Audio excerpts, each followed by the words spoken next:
오늘 아침 나눌 말씀은 시편 72편 1절부터 4절까지 말씀입니다. 하나님이여 주의 판단력을 왕에게 주시고 주의 공의를 왕의 아들에게 주소서.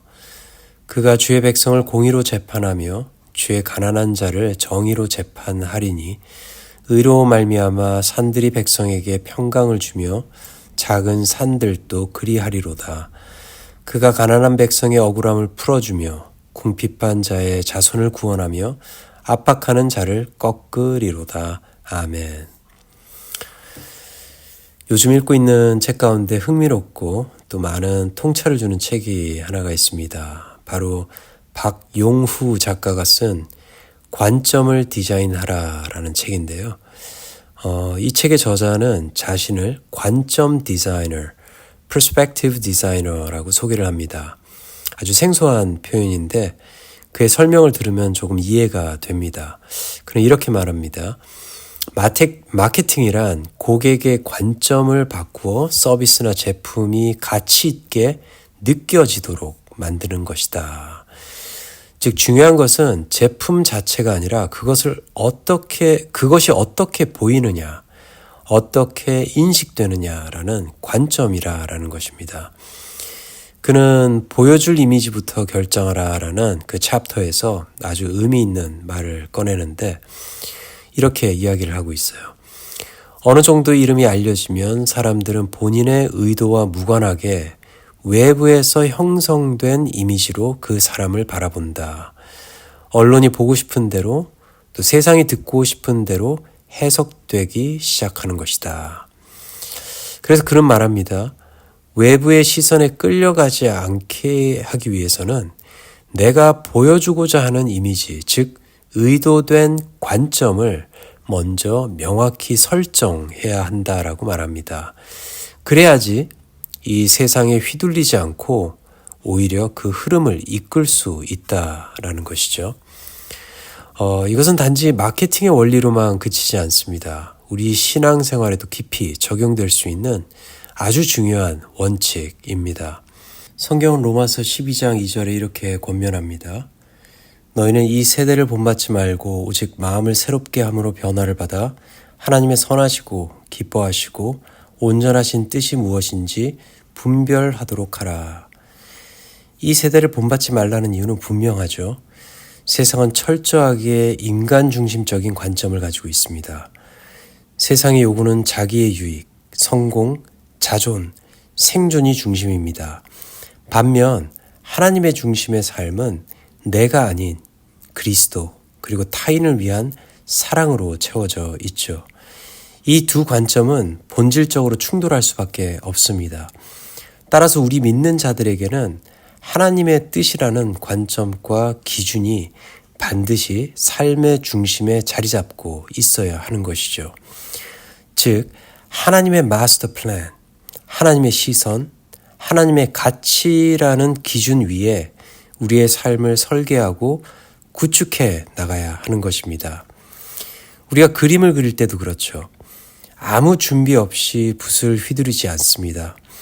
먼저 연필로 밑그림을 그려 구도를 잡고 그 위에 색을 채워 나가야만 비로소 원하는 그림이 나오게 됩니다. 만약 밑그림 없이 시작한다면 어떤 형태도 불분명하고 방향도 잃기 쉽습니다. 인생도 마찬가지죠. 우리는 하나님의 뜻을 밑그림으로 삼고 그 위에 우리의 꿈과 계획을 겹쳐 그려야 합니다. 이런 관점에서 시편 72편은 매우 깊은 통찰을 주는 시편입니다. 겉보기엔 솔로몬의 시라는 제목을 가지고 있지만 마지막 절 20절을 보면 이새의 아들 다윗의 기도가 끝나니라 라는 말이 나오죠. 이 표현을 통해 학자들은 이 시가 다윗이 아들 솔로몬을 위해서 지은 기도시라라고 해석합니다. 실제로 많은 학자들이 이것을 다윗의 생애 마지막 기도라고 평가합니다. 그렇다면 우리는 이 시를 단지 한 왕의 즉위식에 사용된 시로만 볼 것이 아니라 아버지 다윗이 아들에게 전하는 유언과도 같은 기도로 보아야 한다는 것이죠. 다윗은 무엇보다 먼저 이렇게 기도합니다. 하나님이여 주의 판단력을 왕에게 주시고 주의 공의를 왕의 아들에게 주소서. 여기서 그는 단순히 아들이 지혜롭게 살게 해달라고 기도하지 않았습니다. 그는 아들이 하나님의 시선, 하나님의 판단력, 그리고 하나님의 공의를 기준으로 백성을 다스릴 수 있기를 간절히 구하고 있습니다. 왜 그럴까요? 왜냐하면 고대 이스라엘에서 왕은 단순한 정치 지도자가 아니었기 때문입니다. 왕은 세 가지 역할을 동시에 감당했습니다. 첫 번째로 군사적인 역할이고요. 먼저 전쟁이 나면 왕은 직접 군대를 이끌고 전장에 나아가야 했죠. 또한 사법적인 역할입니다. 백성 간의 분쟁을 판결하고 법을 제정해서 국가의 질서를 세웠습니다. 세 번째로는 종교적인 역할입니다. 백성들이 하나님의 뜻에 따라 살도록 영적인 방향성을 제시하는 지도자였습니다. 이 모든 영역에서 필요한 것이 바로 하나님의 판단력과 공의였습니다. 인간적인 지혜나 전략으로는 감당할 수 없는 일이기 때문에 다윗은 자신의 후계자인 아들이 반드시 하나님으로부터 이 관점을 부여받아야 한다라고 믿었던 것이죠. 이 기도는 우리에게도 깊은 울림을 줍니다. 아니, 우리는 왕이 아니라고요? 절대 그렇지 않습니다. 성경은 이렇게 말씀하고 있죠. 오직 너희는 택하신 족속이요 왕 같은 제사장들이요 거룩한 나라요 그의 소유된 백성이니. 우리 하나님의 나라를 이 땅 위에 세워나가는 왕 같은 제사장들입니다. 하나님 나라의 백성으로 또 우리는 각자의 삶의 영역에서 하나님의 공의와 판단력을 품고 살아야 할 부르심받은 존재란 것이죠. 그렇다면 우리는 질문해야 합니다. 나는 내 삶에서 무엇을 스케치를 하고 살아가고 있는가? 나의 밑그림은 무엇으로 그려져 있는가? 또 나의 생각과 기도, 말과 행동에 반복적으로 나타나는 이미지는 어떤 것인가? 또 나는 세상이 만들어 놓은 이미지에 끌려가고 있는가? 아니면 하나님의 뜻에 따라 내가 주도적으로 그려가고 있는가라는 질문들이겠죠. 우리의 삶을 바라볼 때 우리의 삶은 늘 반복되는 패턴이 있습니다. 어떤 사람은 불평이, 어떤 사람은 경쟁심이, 어떤 사람은 자책이 삶의 밑그림이 되어 있죠. 그러나 어떤 사람은 하나님의 평강, 하나님의 공의, 그리고 하나님의 인내와 자비가 밑그림이 되어 삶의 모든 결정을 형성을 하는 것을 보게 됩니다. 내 안에서 반복되는 말과 생각, 기도와 계획은 결국 내 삶이 어떤 관점 위에 세워져 있는지를 보여주는 것이죠. 시편 72편은 단지 한 왕을 위한 기도가 아닙니다.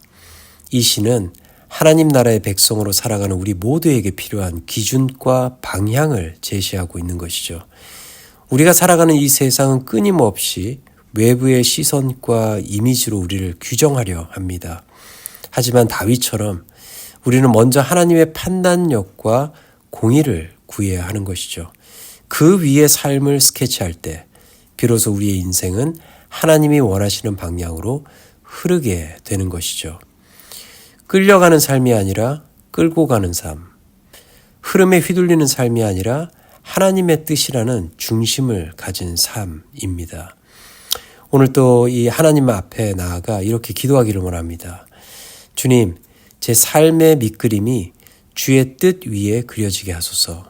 또한 주의 판단력과 공의로 내 관점을 디자인하게 하소서. 그렇게 기도하며 하루하루를 그려간다면 우리의 인생도 다윗처럼 하나님의 마음에 합한 삶으로 마무리될 것입니다. 기도하겠습니다. 사랑과 은혜 하나님 감사드립니다.